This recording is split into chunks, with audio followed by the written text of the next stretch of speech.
All right, so our last module. So I hope you've enjoyed the course so far. I just want to start with that. And I think this is a wonderful module and chapter to wrap everything up. So you're reading chapter 15, which is about culture.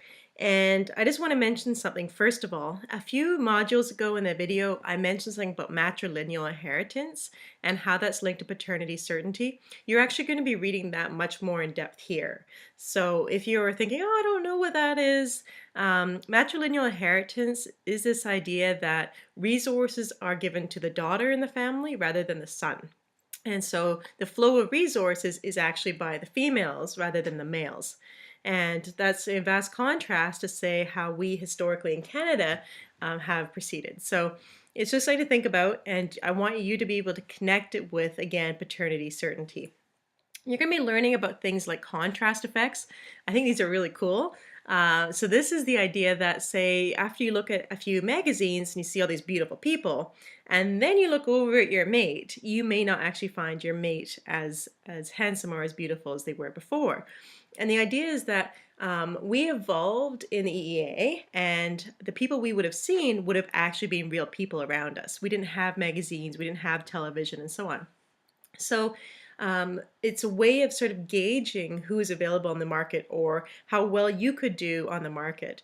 And that market is comprised of all these people whose even pictures only you see, because our mind thinks, oh, these are actually real people. It's the same sort of feeling as maybe why when you watch television, you actually feel like these people are your friends. We form these really bizarre relationships with people we don't know and feel like we actually have some familiarity with them. So the contrast effect is, again, sort of addressing this idea that if you see a really beautiful person and then you see someone who you thought was beautiful before that exposure, all of a sudden they're not as beautiful as they were. So pay attention to that. The other thing I'd like you to notice is this idea of sex ratios, which is the number of males relative to the number of females in society at a time. And I think this is actually personally really fascinating because it talks about how come in our society, for example, we usually have a 1-to-1 ratio in the long run. So at birth, there's a lot more males born than females. There's a lot more issues surrounding infant males, so they tend to die at a higher rate than infant females. And then we have a lot more elderly females because females tend to live longer. In the long run, it averages out to about 1-to-1.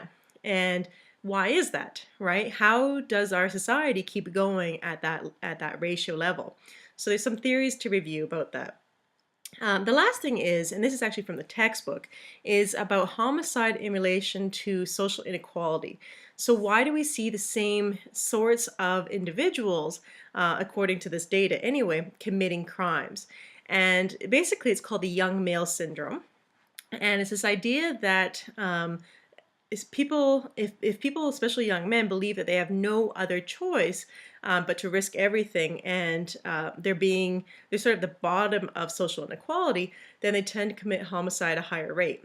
And Margot Wilson and Martin Daly, who I actually spent some time working with in Hamilton at McMaster University, they did some interesting work looking at homicide figures in Chicago, as well as some other cities later on. So take a look at that from the textbook, and thanks for sticking out the course. I hope you've enjoyed it as much as I really enjoy this area. You probably picked up on my enthusiasm. And once again, if you get a chance, please do the course evaluations if you haven't. Those are really, really necessary for us. Okay, take care.